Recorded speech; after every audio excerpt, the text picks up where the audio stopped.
Bonjour à tous et bienvenue sur Tout est possible, le podcast qui te révèle les vraies raisons des maux de ton corps et de tes émotions. Je suis Anaïs Valadon, maître praticienne en hypnose, créatrice des Boosts et auteure du livre Mon jour d'après. Alors, est-ce que tu as remarqué que ton corps réagissait suite à un événement dans ta vie ou même quand tu étais stressé ? As-tu vu aussi un lien entre tes émotions et ton bien-être physique ? Eh bien, chaque semaine, nous allons voir ensemble comment, grâce à l'hypnose, ton corps cherche simplement à te parler. Et c'est à travers des réflexions personnelles, des avis d'experts, mais aussi des témoignages inspirants que je vais te montrer que dans la vie, tout est possible à celui qui écoute, comprend et conscientise. Aujourd'hui, j'aimerais prendre le temps de répondre à ces questions que l'on se pose tous sur l'hypnose, ou en tout cas qu'on s'est déjà posé une fois dans notre vie. Et j'ai sélectionné donc 12 questions qui me semblaient revenir le plus souvent. Et cette première question, eh bien, c'est qu'est-ce que l'hypnothérapie ? Eh bien, l'hypnothérapie, c'est un état de semi-conscience dans lequel vous êtes là sans être là. Et en réalité, cet état-là, on le connaît tous déjà quand on est en voiture, quand on lit un livre ou même quand on regarde la télé. On est dans cet état d'hypnose. Et le but est de revenir en séance dans cet état d'hypnose, c'est-à-dire que le conscient est là sans être là, il écoute ce que l'on a à dire pour aller plus loin. Alors, il existe plusieurs types d'hypnose, mais en tout cas, le but, c'est d'aller parler à votre inconscient. La deuxième question, c'est comment fonctionne l'hypnose ? Eh bien, imaginez que votre cerveau soit comme un téléphone avec plein d'options. Il est super avancé. Eh bien, tous les jours, il va faire un tas de choses automatiquement, comme envoyer des messages, prendre des photos, tout ça sans qu'on n'y pense pas vraiment. Et l'hypnose, c'est comme si en fait on mettait ce téléphone en mode ne pas déranger pour installer les mises à jour importantes. Et quand on est sous hypnose, je vous l'ai dit, on est en état de semi-conscience, c'est-à-dire qu'on est à la fois là sans être là, on n'est pas endormi, on n'est pas dans les choux, on entend ce qui se passe, on ne perd pas du tout le contrôle. C'est plutôt comme être dans un état super relax, mais hyper attentif en même temps, comme si on prenait deux parties en nous et qu'une qui se détendait et une qui écoutait les messages qu'on avait à lui faire passer. Vous savez, un peu comme quand vous êtes captivé par votre série préférée sur Netflix et que vous oubliez tout le reste et que vous n'entendez même pas ce qui se passe à côté. Eh bien, c'est exactement dans cet état que vous allez être, et cet état de relaxation, dans cet état de relaxation, votre esprit va devenir vraiment réceptif. Vous savez, je dis souvent à mes patients, c'est un petit peu comme si vous regardiez la télé en vous endormant, que vous regardiez les infos ou une série meurtrière. Eh bien, je pense que la nuit va être un peu agitée. Eh ben, c'est exactement la même chose. C'est un état de semi-conscience dans lequel, en fait, on va pouvoir vous envoyer des informations pour comprendre les mots de votre corps, pour débloquer une situation, ou bien même de vous révéler quelque chose qui est coincé dans votre inconscient. Et l'hypnothérapeute que vous allez avoir en face va utiliser des mots, des images pour vous aider à voir les choses sous un autre angle ou même changer certaines habitudes. Il existe plusieurs types d'hypnose, l'hypnose ericksonienne, l'hypnose humaniste, après des millions d'autres hypnose, mais moi j'ai décidé d'utiliser l'hypnose sagesse, c'est-à-dire que je vais aller chercher l'origine de votre problématique et puis je vais reboucher le trou derrière pour pas qu'il y ait autre chose qui vienne à la place. Alors bien évidemment, quand je parle d'hypnose dans les prochains épisodes ou même si vous écoutez les boosts, c'est basé sur l'hypnose sagesse. Donc je vais vous raconter des histoires pour occuper votre conscient, pour parler à votre inconscient. Je dis souvent aux enfants pour imager, c'est un petit peu comme si vous aviez un grand château et de ce château-là, vous avez un roi ou une reine qui est en haut, qui attend sagement, qui est votre inconscient, la raison pour laquelle vous agissez comme ça, et un soldat qui est devant et qui fait la garde et qui veut me dire des informations ou pas, en tout cas qui me laisse rentrer ou pas. Et ben moi, mon travail, c'est d'aller raconter des histoires à ce soldat pour aller voir le roi ou la reine et comprendre ce qui se passe. Et c'est important de comprendre ça parce que je vous le dirai après, mais vous gardez le contrôle. Alors, on m'a posé la question: «Qu'est-ce que ça fait quand on est en hypnose?» Parce que c'est vrai, quand on n'a jamais testé l'hypnose et qu'on en voit, qu'à la télé, on se dit: «Ouh là là, qu'est-ce que ça fait?» Eh bien, je trouve que c'est une super question parce qu'en fait, je vous l'ai dit, on est là sans être là. Mais attention, être sous hypnose, c'est une expérience unique pour chacun. Il y a des sensations qui sont à la fois communes, que beaucoup de gens ressentent, mais à la fois, il y a des sensations que certains ne ressentent pas. Je dis toujours, pendant cette séance, on peut avoir les yeux qui papillonnent, les pieds et les mains qui s'engourdissent, ou même les émotions qui montent et on a parfois envie de pleurer, mais ce n'est pas obligatoire. On peut avoir envie de se gratter, bouger, bref, toutes ces choses-là peuvent arriver pendant la séance. Donc vous êtes là sans être là, vous gardez le contrôle. Si à un moment donné, vous aviez envie d'ouvrir les yeux parce que vous avez envie d'ouvrir les yeux pour X raison, vous le pourriez. C'est pas comme en hypnose de spectacle, mais je vais y revenir après, où là, vous ressentez plus rien. Au contraire. La prochaine question, c'est: y a-t-il des personnes qui ne peuvent pas être hypnotisées? Eh ben, je vais vous révéler un secret. À partir du moment où vous décidez de faire de l'hypnothérapie, et j'utilise bien le terme hypnothérapie, 100% des personnes sont capables d'être hypnotisées. Alors, il y en a qui vont partir dans une hypnose profonde, d'autres plus légères, mais en hypnothérapie, tout le monde est capable d'être hypnotisé. Contrairement à l'hypnose de spectacle, parce que l'hypnose de spectacle, c'est un peu différent. Si vous n'avez pas envie, en tout cas, s'il y a une partie de vous qui n'a pas envie d'aller devant tout le monde, parler chinois, faire la macarena ou faire la poule, eh ben, vous aurez beau faire l'exercice de serrer les doigts, rien ne fonctionnera. Parce qu'il y a une partie de vous qui n'a pas envie. Il y a une partie de vous qui est curieuse de voir comment ça fonctionne, mais une partie de vous qui ne veut pas aller sur scène. Et c'est pour ça que parfois, il y a des personnes qui me disent bah non, moi je suis allée voir Mesmer et ça n'a pas fonctionné.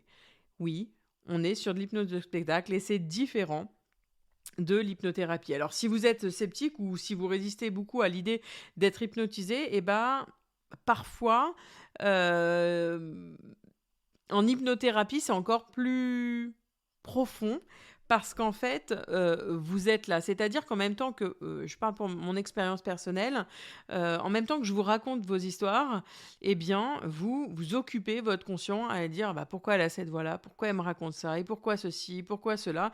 Et après, vous allez penser à ce qui s'est passé avant, ce qui s'est passé après, voilà, et vous allez occuper votre conscient en même temps et ça va aller encore plus vite, voire même un peu plus loin.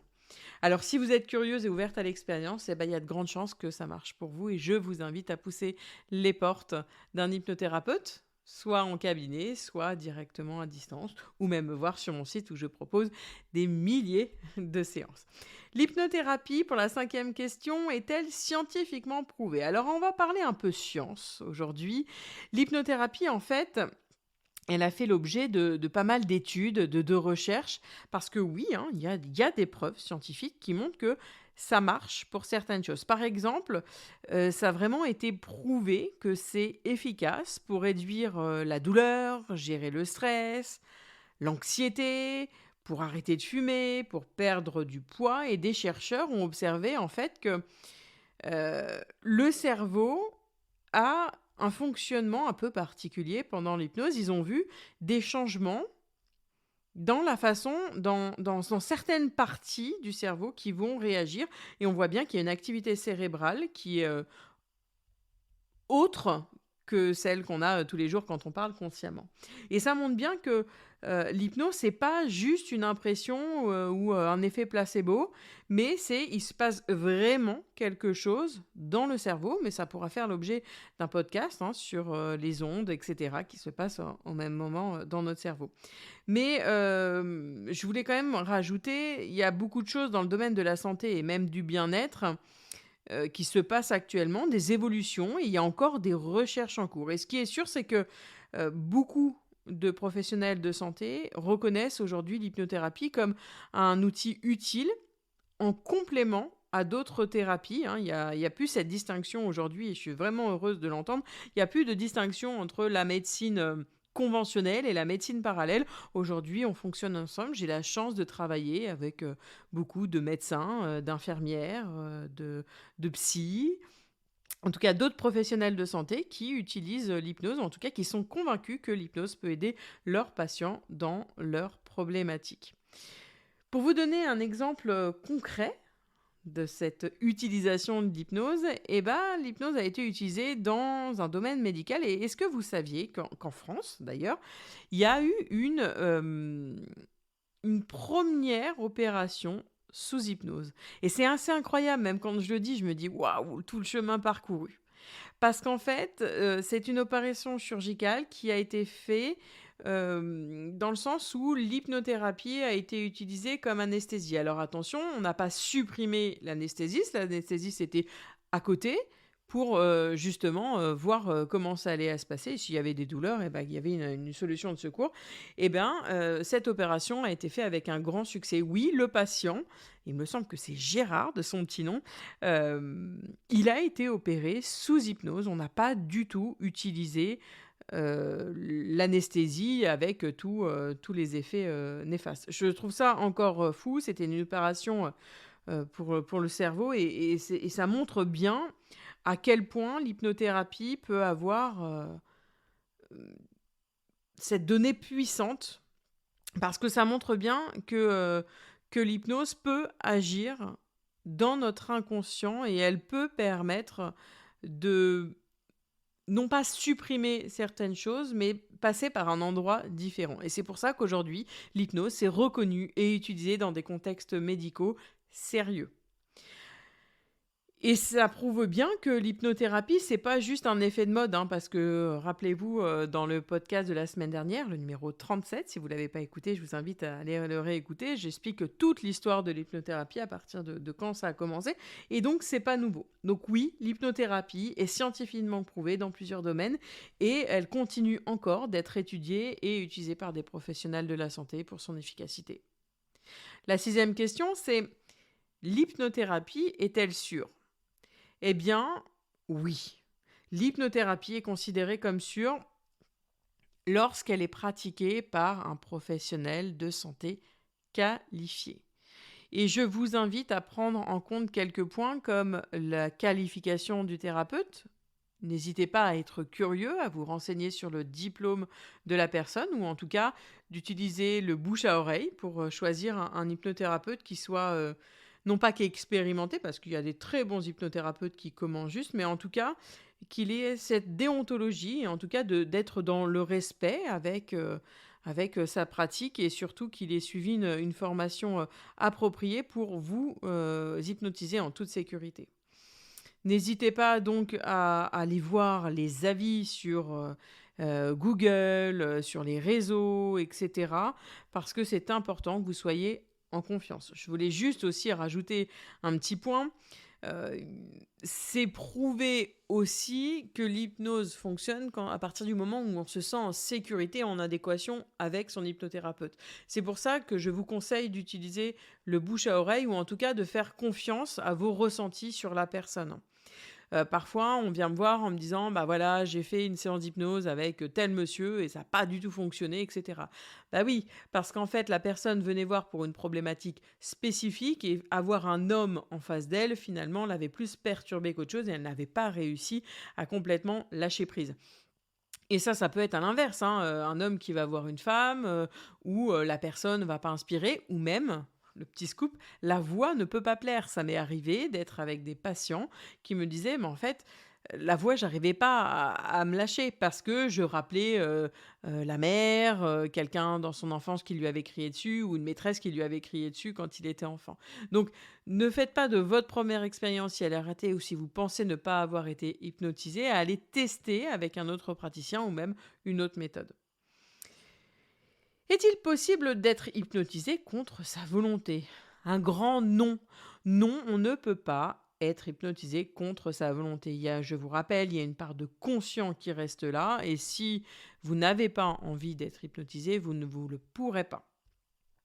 Alors bien évidemment, il y en a qui vont utiliser, des techniques, un peu douteuses et qui vont, se permettre, voilà, d'approcher un peu plus la personne, de toucher la personne et cetera. Mais il faut savoir qu'à tout moment, vous pouvez réagir, donc vraiment pas d'inquiétude par rapport à ça. Alors, quelle est la différence entre l'hypnothérapie et l'hypnose de spectacle en huitième question? Eh bien, il y a une grande, grande, grande différence entre l'hypnothérapie et l'hypnose de spectacle et je vais vous donner quelques points. Eh bien, premièrement, c'est l'objectif. En hypnothérapie, vous venez dans un objectif thérapeutique. Vous venez pour résoudre des problèmes personnels, des problèmes émotionnels ou même des problèmes comportementaux et on va améliorer, en tout cas, on va apporter des améliorations dans votre vie, que ce soit la gestion du stress, la perte du poids, l'arrêt du tabac, la gestion de la douleur et tout ce que vous voulez demander de manière inimaginable. La deuxième chose, c'est que l'hypnothérapie, elle est pratiquée par des professionnels de santé. Et d'ailleurs, on voit la différence. On dit souvent un hypnothérapeute quand c'est un objectif thérapeutique et on dit un hypnotiseur ou un hypnotiseur de spectacle quand c'est à la visée du spectacle. Donc, je vous l'ai dit tout à l'heure, la différence, c'est que vous venez pour résoudre un problème en hypnothérapie, vous venez pour vous divertir et vous amuser en hypnose de spectacle. Il y a certains qui vont être hypnotisables en hypnothérapie et pas en hypnose de spectacle, et certains, ça va très bien fonctionner en hypnose de spectacle, et ça va être un peu plus compliqué en hypnothérapie, parce qu'ils n'ont pas forcément envie qu'on aille creuser là où ils ont besoin d'aller creuser, mais ça, encore une fois, on respecte. L'hypnose de spectacle, c'est du divertissement, c'est de la mise en scène, c'est vraiment de réaliser à des fins de divertissement, de spectacle public. Et je ne sais pas si vous avez remarqué, mais les hypnotiseurs de spectacle, ils vont inviter à des volontaires à monter sur scène et à réaliser des démonstrations d'hypnose. On ne va pas dire dans le public, tiens, toi, tu viens sur scène parce que j'aime ta belle bouche. Non, rien à voir. Là, c'est vous qui allez vous porter volontaire pour y aller.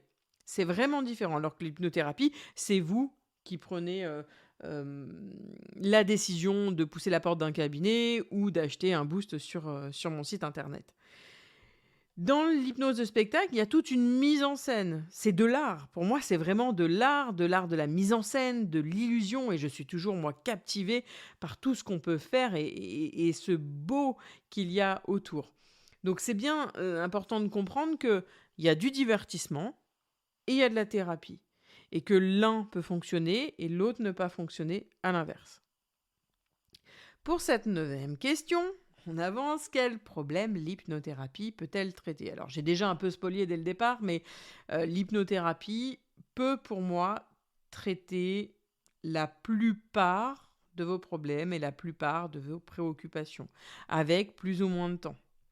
Elle peut vous aider à aborder cette gestion du stress, voire même de l'anxiété, mais également des troubles du sommeil, l'arrêt du tabac, la gestion de la douleur, la perte de poids, de la confiance en soi, de l'estime de soi, des phobies, des addictions, des peurs profondes, des TOC, des problèmes de harcèlement, des problèmes avec un pervers narcissique, les troubles du comportement alimentaire, qu'ils soient anorexie, boulimie vomitive, hyperphagie.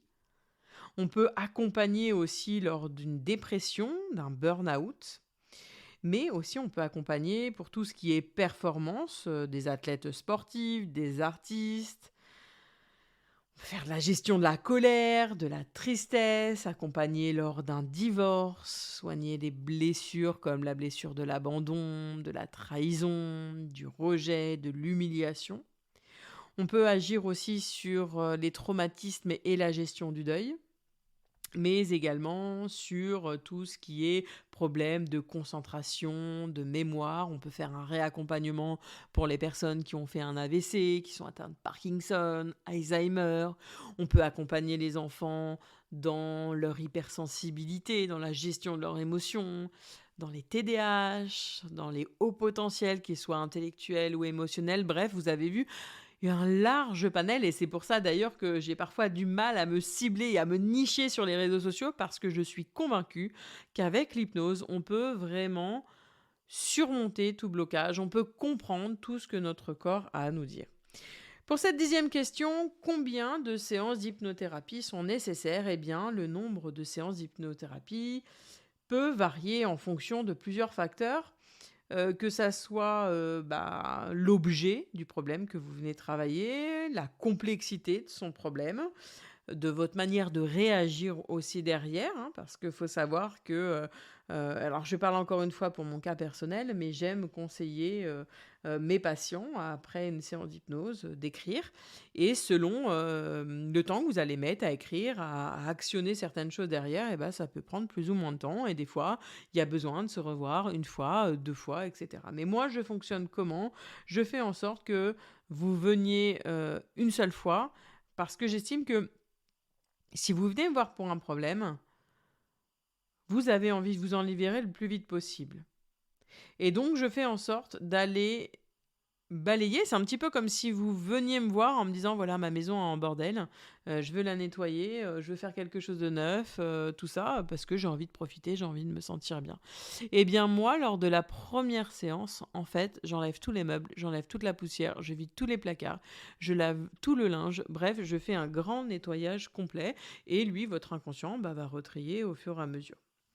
Et donc, c'est important de comprendre que parfois, une seule séance, le fait d'avoir, tout dégagé, tout nettoyé va fonctionner et parfois, il y a un peu de poussière qui va retomber et on a besoin d'aller faire une petite piqûre de rappel et donc ça peut intervenir, après 3 semaines, après 1 mois, 2 mois, 6 mois et là, j'ai des personnes qui sont venues me voir il y a 4-5 ans et qui reviennent aujourd'hui, pour un autre problème qu'elles veulent régler. Il n'y a pas vraiment de règle. Alors si un jour un hypnothérapeute vous dit, voilà, on va se voir, pendant 12 mois à raison d'une fois par mois, heu là, aujourd'hui, ma vérité d'aujourd'hui, j'ai envie de dire, fuyez, fuyez parce que ça va vous donner une forme d'indépendance et le but de l'hypnothérapie, c'est vous, décharger d'un problème sans, besoin, d'y revenir, sans besoin de dépenser des mille et des cents et surtout, sans avoir un protocole complet et cetera et cetera. C'est vraiment vous qui êtes acteur de la séance. Alors ça m'amène à répondre à cette question, comment choisir un bon hypnothérapeute? Je vous l'ai déjà dit tout à l'heure, rechercher ses qualifications, ses expériences, demander des recommandations, vérifier les avis, téléphonez-lui, voyez ce que vous ressentez. Faites-vous confiance. Quand vous allez voir un hypnothérapeute, vous livrez une partie de votre histoire et c'est important d'être dans la confiance. Et la 12e question pour terminer, c'est est-ce que l'hypnothérapie est efficace pour les enfants? Un grand oui. Oui, l'hypnose est efficace pour les enfants. Que ça soit pour de l'anxiété, du stress, des problèmes de sommeil, les pipis au lit, les caca-culottes, la constipation, les troubles du comportement, la douleur, la peur de vomir, des troubles de l'alimentation, les problèmes de confiance en soi. Bref, encore une fois, c'est comme les adultes, et pour les enfants, vous pouvez tout travailler et c'est vraiment important de comprendre ça. Alors, on fonctionne un peu différemment avec les enfants. En tout cas, moi, je fonctionne comme ça. Les histoires sont pas vraiment faites de la même manière. Si vous venez au cabinet, je vais raconter des histoires aux enfants avec des jouets, des peluches, etc. Et je vais observer leurs réactions à travers les histoires. Ils n'ont pas les yeux fermés comme un adulte.